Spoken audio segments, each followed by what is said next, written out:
à Margot Dos de Michel et Augustin. Salut Margot. Wouh, ça fait tellement longtemps qu'on attend ce moment. Hein? Comment ça va? Bah écoute, ça va super bien. Je suis super contente de te voir. Tu es dans un décor hallucinant, comme la marque d'ailleurs. Hein. Adorable. En plus, super tablier. C'est génial. Ah ouais, je suis une grande fan de la marque, depuis les débuts d'ailleurs, depuis les tout débuts. 2004 du coup. Je sais pas, je sais même pas quand ça a commencé. Mais 2004, c'était les tout débuts, donc 13 ans, bravo. Ouais, je suis une des premières. Alors, Margot est une personne clé chez Michel et Augustin parce que c'est elle qui est responsable, entre autres, je t'ai dit entre autres, du marketing, de la communication et du digital. Waouh, oui, on est plusieurs, mais effectivement, ça fait partie de mon quotidien. Voilà.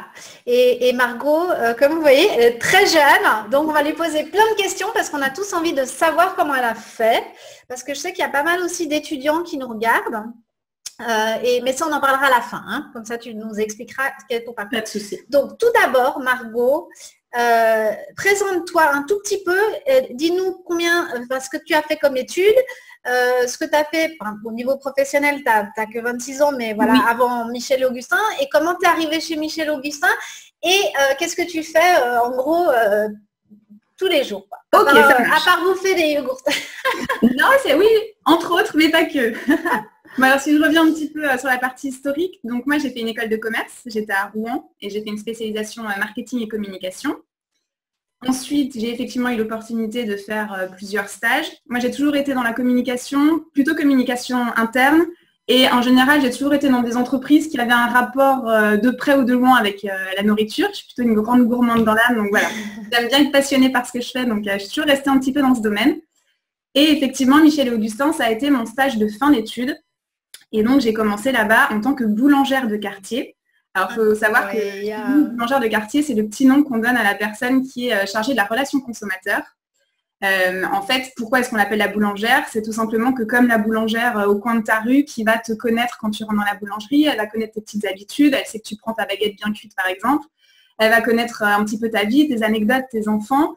Elle va te glisser une petite chouquette en plus le dimanche. En fait, nous, c'est vraiment quelque chose qu'on a envie de reproduire au quotidien. Et on se dit que chaque personne qui va entrer en contact avec nous, quelle que soit cette personne, que ce soit un étudiant, un journaliste, un partenaire, un prospect, j'en sais rien, et quelle que soit sa demande, quel que soit le support, que ce soit par téléphone, par mail, par courrier, par fax, en physique, sur les réseaux, on va toujours essayer de le chouchouter, de prendre en compte sa demande en entier et surtout d'avoir une vraie dimension personnalisée dans nos échanges. Chez nous, c'est vraiment très, très important, la personnalisation et aussi l'empathie. Alors, stop, parce qu'il y a déjà tellement de trucs intéressants là, rien qu'à l'introduction. Alors, tout d'abord, bien évidemment, moi j'ai tout de suite cru boulangère de quartier, je me suis dit, ça y est, ils leur font aller faire les cookies peut-être au début et tout ça, mais non, tu nous as expliqué.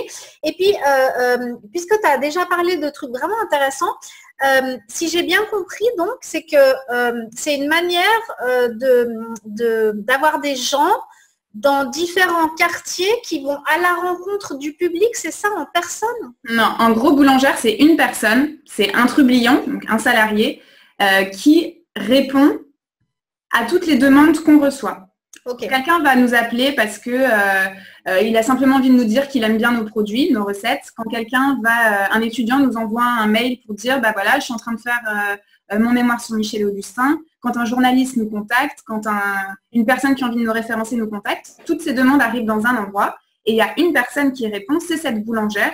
Et en fait, c'est juste une métaphore pour se dire que notre boulangère à nous, on a envie qu'elle ait le même comportement, la même attitude qu'une boulangère de quartier qui chouchoute les consommateurs qu'elle voit régulièrement et voilà, ou pas d'ailleurs, elle chouchoute tout le monde, mais il y a cette envie d'être à l'écoute, d'être avenant et d'avoir toujours le petit mot sympa pour la personne, la petite phrase souriante, etc. Ok, j'ai compris. Donc tu étais boulangère de quartier au début, donc. Oui. Et puis ensuite, comment ça s'est passé? Après, Après, j'ai eu envie de rester, donc j'ai demandé à rester. Donc c'était effectivement un stage et a priori, c'était censé rester un stage, mais voilà, j'avais vraiment envie de rester et j'ai eu une opportunité effectivement pour rester en poste boulangère de quartier.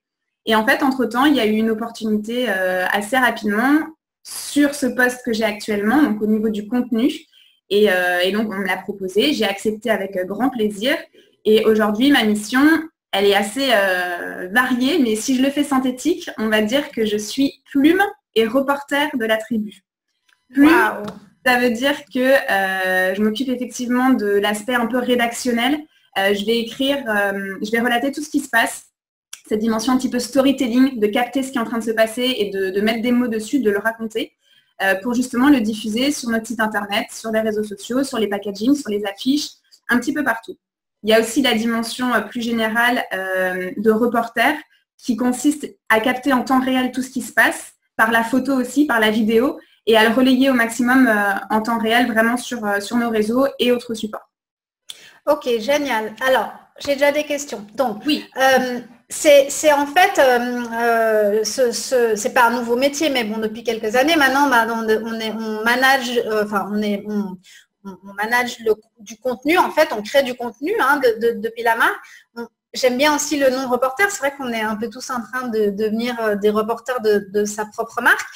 Est-ce que tu fais tout ça toute seule ou est-ce que tu essaies de générer du contenu de tes collaborateurs? Je ne sais pas, par exemple, au boulanger, je suis sur le boulanger, mais celui qui fait, par exemple, les biscuits, ou je ne sais pas, tu leur dis arrangez-vous pour me créer un contenu autour de ça, etc. Ou tu fais vraiment toi toute seule? Alors, de toute façon, on peut demander à certains trublions de prendre eux-mêmes, par exemple, les photos, notamment quand nous, on n'a pas moyen de se rendre sur place. Mais sinon, la plupart du temps, c'est quand même un métier de prendre une photo. Ça peut paraître bête, mais en effet, avoir une photo qu'on va avoir envie de publier, il faut quand même une certaine aisance avec un appareil photo ou avec un téléphone que tout le monde n'a pas. En revanche, ce qui est sûr, c'est que moi, je vais jamais me retrouver seule dans une pièce et me dire, bah tiens, là maintenant, je vais faire du contenu. C'est toujours grâce à quelque chose qui est en train de se passer qu'on va pouvoir le créer, ce contenu. Chez nous, il y a zéro mise en scène. On ne va jamais dire à quelqu'un, est-ce que tu peux faire genre, tu es en train de faire ça, je pense que ça ferait bien de le diffuser. C'est toujours parce que justement, il va y avoir Delphine qui va faire un test de cookies dans la cuisine, qu'il y a Mathieu qui va être en train d'organiser un événement, que nous, on intervient et qu'on va capter ce qui se passe. Mais on va capter ce qui existe. C'est ça qui est important. Absolument. Alors, c'est le naturel, en fait, aussi de cette marque que tout le monde adore. Et puis, donc, ok. Donc, en gros, j'aimerais parler aussi de votre contenu. Donc, tu écris, tu prends des photos. Est-ce que tu fais aussi des vidéos? Oui. Parle-nous un peu de votre contenu vidéo actuel. Alors, le contenu vidéo actuel, vraiment les belles vidéos que vous pouvez voir, notamment sur Facebook, sur YouTube, sur Twitter, aujourd'hui, c'est Anne-Claire et Hassan qui s'en occupent. Anne-Claire, c'est notre responsable du contenu et Hassan, c'est notre scénariste, cadreur, monteur, réalisateur. Il sait tout faire. Et c'est vraiment eux qui vont capter avec du bon matériel ce qui est en train de se passer. Ça, c'est les belles vidéos qu'on peut voir régulièrement, comme je l'ai dit, sur Facebook ou YouTube. Après, de plus en plus, on essaye aussi de capter en temps réel pour le relayer en instantané, du coup avec un téléphone. Moi, par exemple, tout le contenu vidéo que je suis amenée à créer, c'est essentiellement sur Snapchat, où pour le coup, c'est avec mon téléphone où voilà, je vais pouvoir voir ce qui se passe. Et il y a également un moment où on demandait aux trublions, effectivement, quand ils étaient en train de vivre quelque chose d'important, quelqu'un qui est sur le terrain, quelqu'un qui va avoir un rendez-vous, quelqu'un qui est en train de monter un événement à l'étranger, on va lui demander aussi d'immortaliser avec son téléphone ou par photo ou par vidéo ce qu'il est en train de vivre. Et on se faisait des petits montages qu'on appelait le magnéto de la tribu, où justement on aimait bien capter ces moments de vie qu'on ne peut pas tous voir ici quand on est dans les locaux, mais qui se passent ailleurs, quoi. Ah, c'est très sympa. Mais en fait, vous êtes combien en tout à travailler pour la marque? Alors, en tout, on est un peu plus de 100. Ouais. 100, c'est tout confondu. Donc, j'inclus notre bananeraie à Paris, à Lyon, à New York, plus ceux qui sont physiquement dans des pays à l'étranger, mais où il n'y a pas de bananeraie, par exemple au UK, en Belgique, en Suisse. Juste explique ce que c'est une bananeraie, parce que pas tout le monde... Oui. Désolée, c'est vrai qu'on a notre petit jargon. Vous avez beaucoup de votre vocabulaire. C'est vrai. Et vas-y. La bananeraie, c'est tout simplement l'endroit où on travaille. C'est au lieu de dire je vais au siège social ou je vais au taf, nous c'est rendez-vous à la bananeraie. Alors, on avait envie de donner un petit nom sympa, déjà parce qu'on y passe pas mal de temps. Et aussi, en fait, je ne sais pas comment expliquer, mais c'est pas juste un travail comme les autres où on a nos fesses derrière un ordinateur toute la journée. Il se passe plein de choses. On vit vraiment beaucoup de choses. On cuisine ensemble. Il y a beaucoup d'événements ensemble. On accueille des personnes ici. Enfin, il se passe tellement de choses que voilà, on ne pouvait pas juste dire rendez-vous au travail. Donc, on lui a donné ce petit nom. Et pourquoi la bananeraie? Ça, c'est la légende qui raconte que tout a commencé dans la cuisine d'Augustin en 2004. C'est là où ils ont fait leurs premiers essais avec Michel de sablé, rond et bon. Et la légende raconte que Michel serait venu dans l'appartement d'Augustin avec un bananier, comme on vient avec un bouquet de fleurs ou une boîte de chocolat. Lui est venu avec un bananier. C'est devenu un rituel dans l'endroit où on travaille d'avoir ces bananiers. Voilà, c'est un petit souvenir historique de notre aventure. Et donc, une bananeraie, c'est un endroit où poussent des bananiers. Et comme il y en a plein, nous sommes la bananeraie, à la bananeraie. D'accord. Voilà. Et donc, du coup, alors, je reviens sur vos vidéos. Donc, il y a ce genre de vidéos. Après, vous créez du contenu, vous mettez sur Snapchat principalement. Ouais. Parce que j'imagine que c'est plus votre site Snapchat ou bien parce qu'il y a quand même aussi Instagram et tout ça. Vous faites rien sur Instagram? Si, en fait, sur Instagram. En fait, je pense que chaque réseau a un type de contenu qui est davantage apprécié. Jusqu'à présent, Instagram, c'était pas mal du contenu gourmand, des photos assez stylisées. Donc, on avait l'habitude de mettre essentiellement ce contenu. Mais de plus en plus, on se rend compte que le format boomerang fonctionne aussi très bien sur Instagram. Il y a les stories aussi sur Instagram. Donc, c'est vrai qu'on fait également de la story sur Instagram. Et Snapchat, on y allait par curiosité et par défi, je pense. Parce que je crois qu'au début, on n'était pas tous convaincus de l'intérêt d'aller sur Snapchat. Et en fait, on y a pris goût très, très vite parce que ça nous a vraiment permis de renouer avec cette envie, nous, de raconter, partager et co-construire ce qu'on vit en temps réel. Et en fait, j'ai l'impression que cette dimension temps réel, petit à petit, on l'avait perdue sur des supports comme Facebook ou Twitter parce que justement, on avait cette envie d'avoir des vidéos de plus en plus travaillées où effectivement, le temps de capter l'image, de la monter, de la travailler un peu, ça prenait plus de temps et on n'était plus du tout en temps réel. Snapchat, ça me permet vraiment de retrouver ce côté, à 1 ou 2 secondes près, n'importe qui nous suit peut savoir ce qui est en train de se passer chez nous. Donc je trouve que c'était assez fort et c'est pour ça qu'on a été hyper vite séduit par ce réseau. D'accord. Et alors du coup, pour parler temps réel, il y a le live. Où vous en êtes où avec le live? Vous faites déjà des lives? Si oui, où? Et raconte-nous un peu alors, le live, tout a commencé en 2015. C'est la toute première fois qu'on a utilisé un live et c'était avec Periscope. En fait, ça remonte, je pense qu'il y a pas mal de personnes quand même qui ont suivi cette belle épopée qui nous est arrivée, qui s'appelait Aller au bar d'un café, où on a eu l'opportunité de rencontrer le PDG de Starbucks grâce à notre communauté, puisqu'on a fait un appel à notre communauté pour faire un peu de bruit sur les réseaux pour que Starbucks ait envie de nous rencontrer. Je le fais en très très résumé parce qu'en vrai il y a 18 épisodes et voilà, mais je fais synthétique. Donc il y a eu cette opportunité-là. Grâce à la communauté, on a réussi notre défi qui était de rencontrer en personne Howard Schultz, qui était le PDG de Starbucks.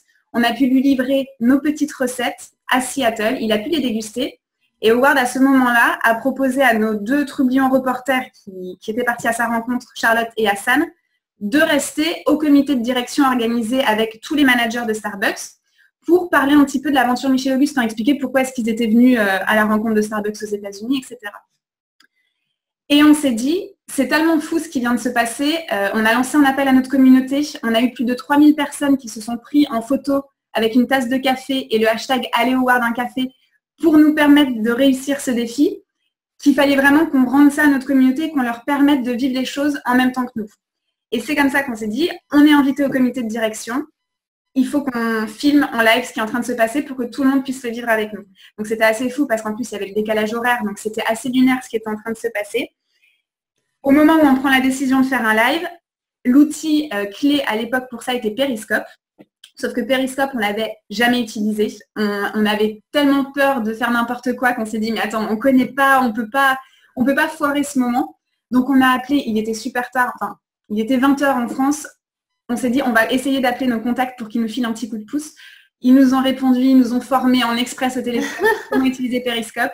Donc ça, c'était en France, depuis la France qu'on a eu ce coup de pouce. Nous, du coup, on a contacté Charlotte et Hassan en leur disant, c'est bon, on sait faire fonctionner Periscope, il faut que tu confier votre téléphone à quelqu'un, machin, machin.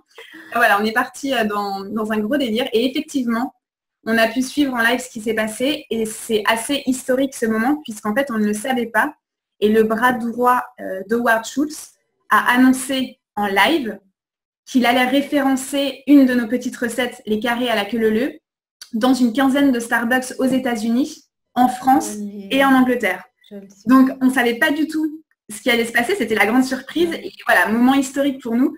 Nous, depuis la France, on était derrière nos ordinateurs hystériques, mais vraiment, on avait les frissons de voir ce qui était en train de se passer. Et voilà, donc c'est un très bon souvenir, cette première expérience du live, qu'on a du coup retesté, je dirais pas régulièrement, mais de temps en temps, ça nous arrive de faire du live. Mais c'est vrai que c'est pas devenu le réflexe de tous les jours. Je trouve que notre réflexe aujourd'hui, quand on veut capter un moment, ça va être Snapchat ou Instagram sur le format story. Le live, en fait, c'est bien, mais c'est quand même un contenu qu'il faut un minimum préparer. Je trouve qu'on ne peut pas se permettre de décevoir quand on a justement sa communauté qui va se connecter, qui va suivre en temps réel. Je trouve ça important quand même qu'il n'y ait pas de question parce qu'il y a un problème au niveau du son, parce qu'on n'entend rien de ce qui se passe. Et souvent au début, c'est ce qui nous est arrivé. On s'est rendu compte qu'il n'y avait pas assez de réseau, donc ça ne captait pas. Et c'était assez frustrant pour la personne qui essayait de regarder. Nous aussi, c'était frustrant de ne pas pouvoir délivrer le message. Donc c'est vrai qu'on le fait moins souvent. Et aujourd'hui, quand on le fait, c'est effectivement régulièrement quand on organise des événements.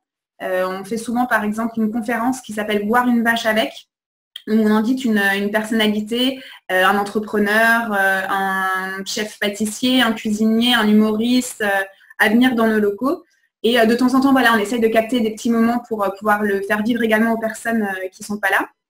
Toujours sur Periscope ou bien vous êtes un peu passé sur Facebook? Oui, non, en fait, Periscope, on a un peu laissé tomber et là, on est surtout sur du Facebook Live. Et on a testé une fois le live Instagram. Ouais. Voilà. On a testé. Je crois que pour le moment, ma frustration, c'est que le live Instagram ne se conserve pas. Alors, maintenant, il se conserve 24 heures, mais tu vois, avant, il disparaissait tout de suite. Oui.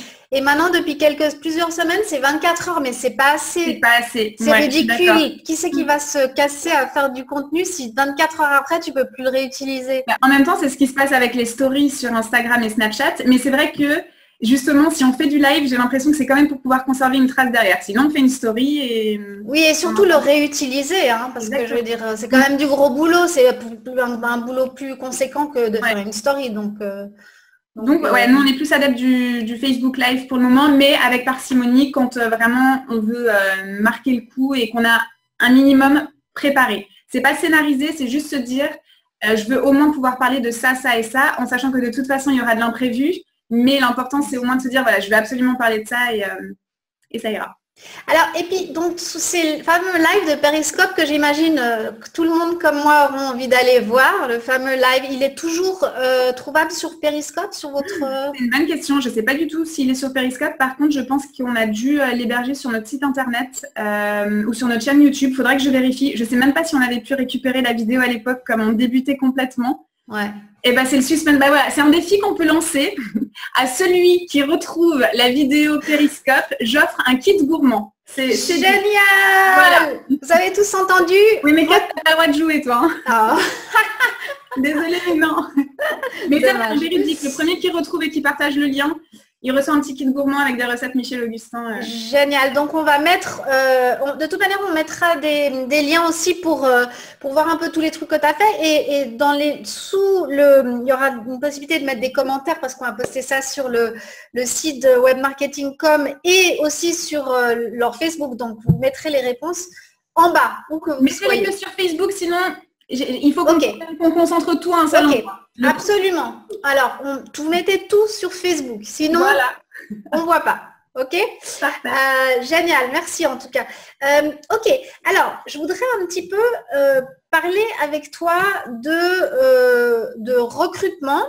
Parce que, pour deux raisons. La première, c'est parce que toi, tu es aussi jeune comme beaucoup de notre audience, en fait. Et aussi parce que sur webmarketing.com, il y a maintenant, enfin, depuis pas mal de temps déjà, mais une plateforme qui s'appelle Job & Com. Je ne sais pas si, oui, je pense que vous êtes au courant. OK. Donc, pour tous les marketeurs, communicants qui viennent de finir leurs études, qui cherchent un travail, etc., Raconte-nous un petit peu déjà, parce que je sais que c'est un truc assez sympathique, ce processus de recrutement. Et dis-nous aussi quel genre de personne... Enfin, vas-y, je te laisse nous parler de tout ça parce que tu as passé toi-même d'ailleurs. Donc, Oui. Alors, commençons par le début. Nous, qu'est-ce qu'on recherche? C'est un peu le mouton à 5 pattes. Il faut vraiment se dire que Michel Augustin, on a 13 ans maintenant, donc on a bien évolué, on commence à avoir une chouette notoriété. Après, on reste encore dans un esprit qui est assez start-up. Donc typiquement, ce qui nous anime au quotidien, ça va être de faire les choses nous-mêmes avant de les faire faire. Donc il y a vraiment un côté débrouillardise, couteau suisse, où voilà, tu essayes vraiment de faire par toi-même. On sous-traite très très peu de choses, surtout pas à la communication. Tout ce qui est justement le contenu, les vidéos, nos packaging, nos événements, tout est géré en interne. On n'a pas d'agence pour faire ça. La deuxième chose qui nous anime, ça va vraiment être d'agiter son imagination avant son porte-monnaie.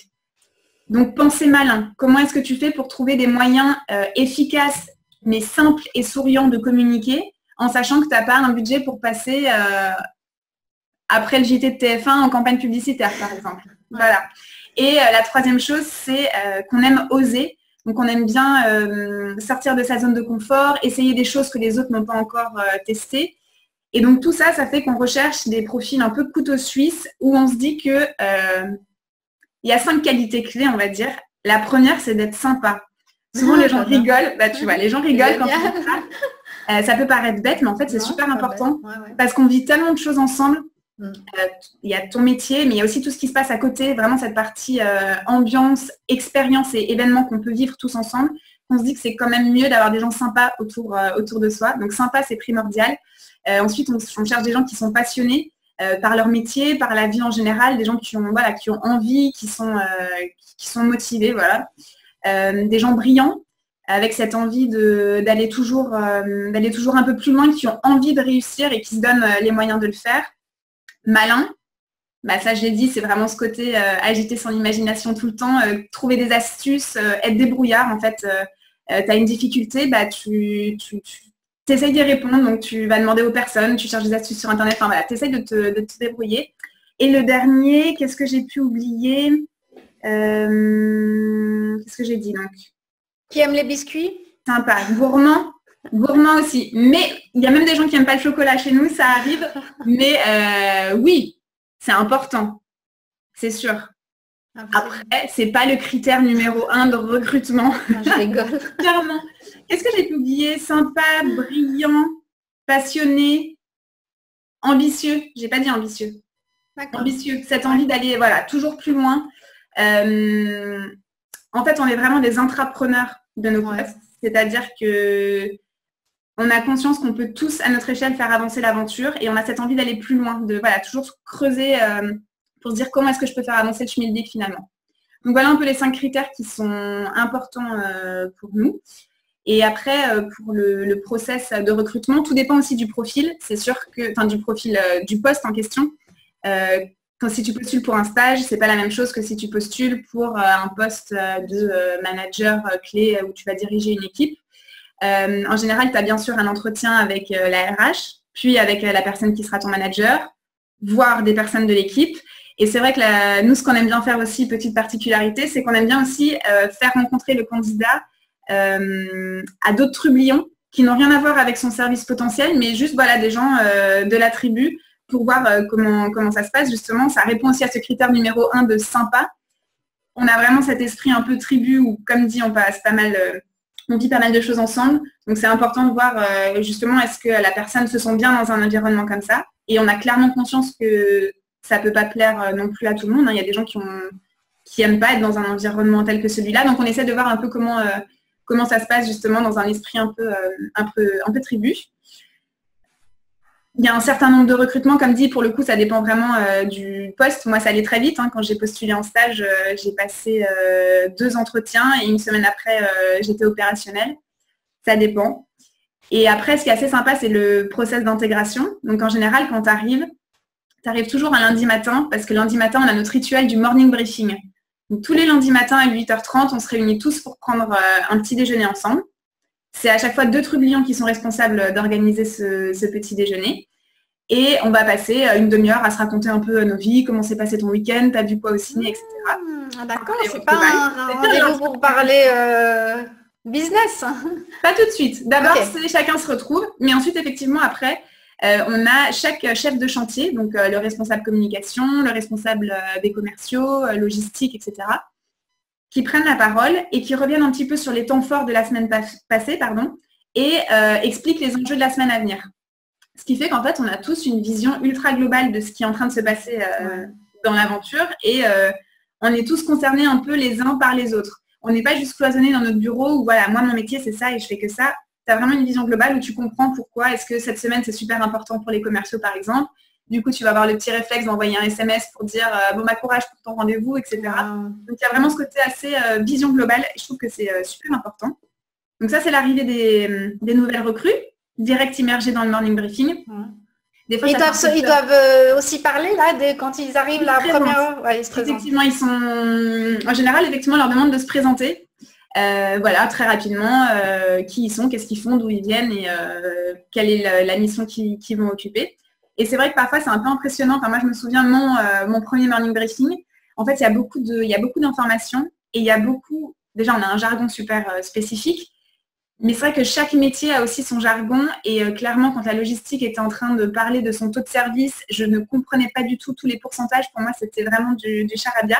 Et c'est vrai que ça peut être un peu déstabilisant, mais justement, c'est aussi un moyen de se plonger, s'immerger tout de suite et de pouvoir ouvrir la conversation derrière. Parce que justement, c'est ce qui va être demandé la première semaine aussi au nouveau trublion, c'est d'aller un peu s'intéresser à chaque service, de passer du temps avec différents trublions pour justement s'intéresser à leur métier.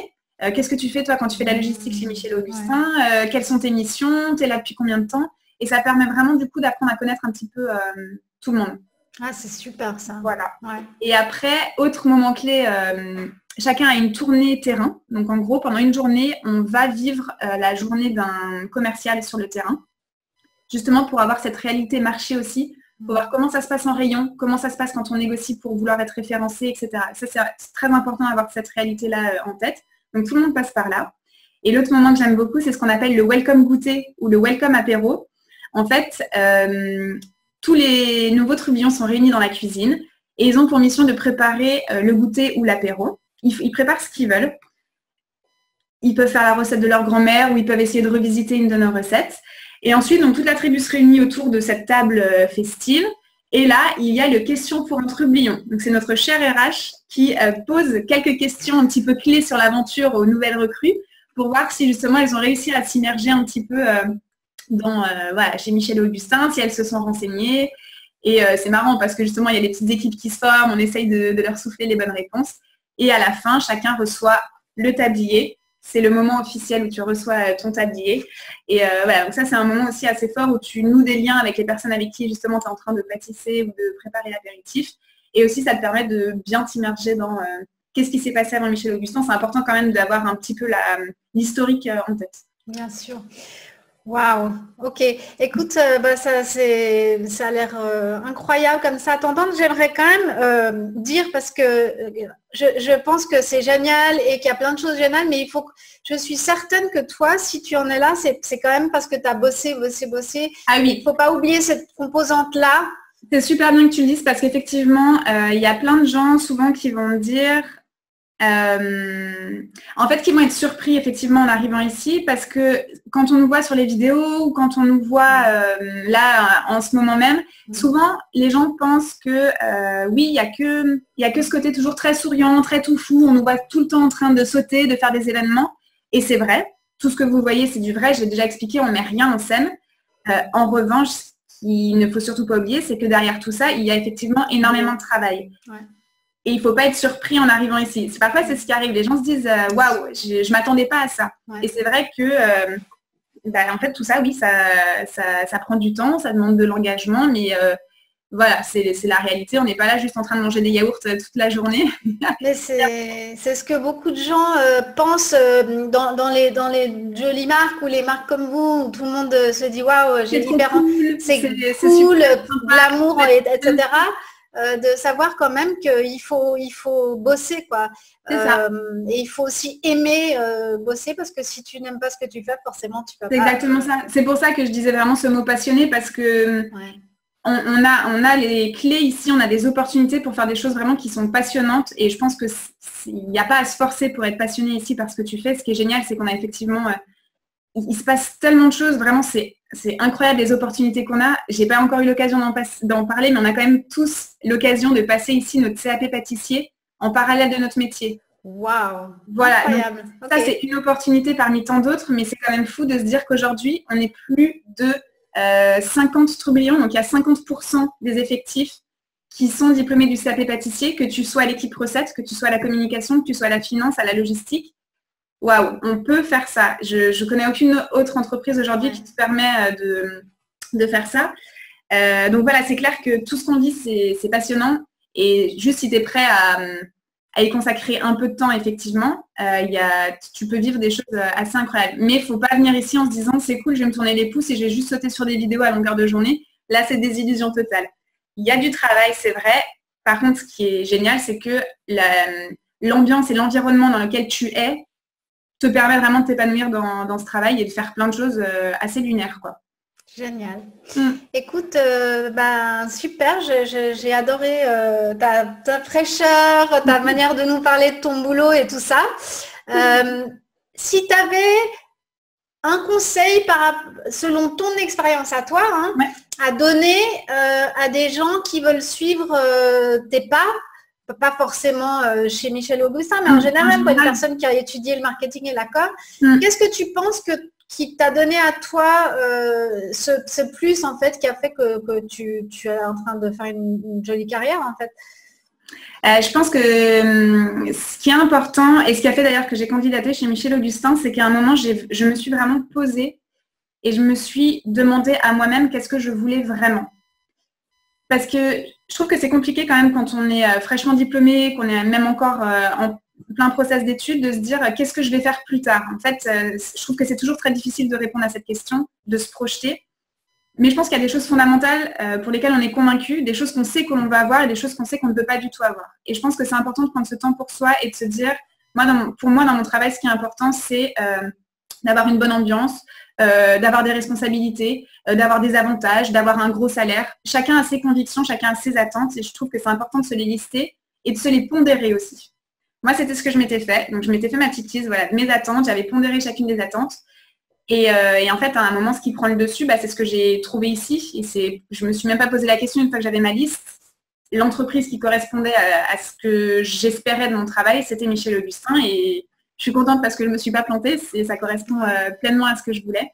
Donc voilà, première chose, c'est vraiment de prendre ce temps pour soi, de se dire qu'est-ce qui est le plus important. Après, j'aurais envie de dire que l'important, c'est de se dire que l'impossible est possible. Pas se mettre de barrières en se disant mais non, je ne vais pas y arriver, il demande 5 ans d'expérience, j'en ai que 3. Mais non, je ne vais pas y arriver, il demande de parler anglais et en fait, mon niveau, il n'est pas terrible, je n'ai pas encore pratiqué. Il ne faut pas se mettre de barrières comme ça, il faut mettre un peu ses peurs de côté et juste, il faut oser. Une fois que vous allez faire le premier pas en disant je tente ma chance, de toute façon, il n'y a rien à perdre en fait. Sortir de sa zone de confort. Sortir de sa zone de confort. Honnêtement, je le dis clairement, c'est compliqué. Moi, pour être à ce poste aujourd'hui, je suis vraiment sortie de ma zone de confort. Je sors de ma zone de confort encore tous les jours. Mais c'est super enrichissant. Ça fait très très peur au début. Mais une fois qu'on a fait un premier pas, qu'on a réussi une première chose dont on ne se serait jamais cru capable la veille, c'est juste incroyable et on se dit waouh, mais en fait, le champ des possibles, il est infini. Donc voilà, il faut juste s'ouvrir un tout petit peu l'esprit et se dire je peux le faire. Et ça, c'est mon dernier conseil, c'est de se faire confiance. Moi, je suis du genre à me répéter des petits conseils devant le miroir le matin, à m'encourager vraiment dans ma tête et ça fait un bien fou. Et l'auto-persuasion, je trouve que c'est la clé pour plein de choses. Donc voilà, mon petit conseil, c'est de se répéter ce que vous voulez d'ailleurs, que vous êtes supersonique, que vous êtes incroyable, que vous allez le faire, que vous êtes doué, que vous allez tout déchirer. De se le dire, ça fait du bien et ça finit par marcher. J'en suis convaincue, donc voilà mon conseil du jour. Génial. Moi, je viens d'entendre un conseil assez sympa aussi, que je vais prendre pour moi d'ailleurs, c'est que tous tes mots de passe, en fait, c'est justement une phrase J'adore. Tu vois, c'est pas mal. Hein. C'est super. Donc, déjà, t'oublies pas. Et chaque fois que tu dois mettre un mot de passe, tu dis je vais péter la baraque, j'en sais rien, etc. Trop bien, c'est une super bonne idée. C'était super sympa. Pourquoi pas, prochain changement de mot de passe, je me ferai un truc un petit peu power. Et puis, Margot, elle a été nominée. Dis-nous juste parce que c'est quand même c'est une récompense même si on n'a pas encore les résultats, rien que la nomination, c'est comme les Oscars. Hein. Donc dis-nous, tu as été nominée pour... En gros, j'ai été nominée pour le titre de directeur client de l'année. Donc il y a 10 personnes qui sont en lice pour ce titre en 2017 et j'ai effectivement l'immense privilège d'avoir été sélectionnée. Et c'est vrai que j'en ai pas reparlé au début quand j'ai présenté mes missions, mais donc en plus de cette casquette de reporter et plume de la tribu, j'ai gardé un peu ma casquette de boulangère de quartier et aujourd'hui, j'accompagne justement notre boulangère actuelle et donc je chapeaute un peu cette partie, relation client. Et donc effectivement, voilà, j'ai été nominée. Donc il y a une partie vote et il y a en parallèle une partie dossier que j'avais à rendre sur quelles sont mes missions au quotidien, quelles sont mes convictions sur la relation client. Et voilà, donc je croise les doigts, les résultats, ce sera en septembre. Alors, comme l'interview va sortir en septembre, je crois que ce serait un peu juste pour demander aux gens de voter. On verra. Si ça sort avant, on met le lien. Et puis sinon, on donnera les résultats. Voilà. Et de toute manière, rien que d'avoir été nominé, c'est déjà super bien. À 26 ans, quand même, il faut le faire. En tout cas, très impressionnant. Je te félicite. Je te remercie de ce moment délicieux que j'ai passé avec toi et que les autres vont passer avec toi en regardant l'interview.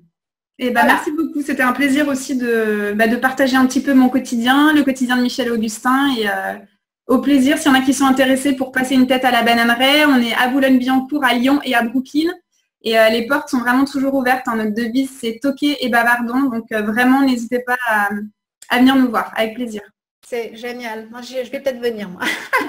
Pas pour un boulot, mais juste pour manger des biscuits puis te voir. C'est la bienvenue. Ok, alors à bientôt Margot, j'espère qu'on aura l'occasion de te réavoir peut-être une fois et je fais des gros bisous et à très bientôt. À bientôt. Ciao. Ciao.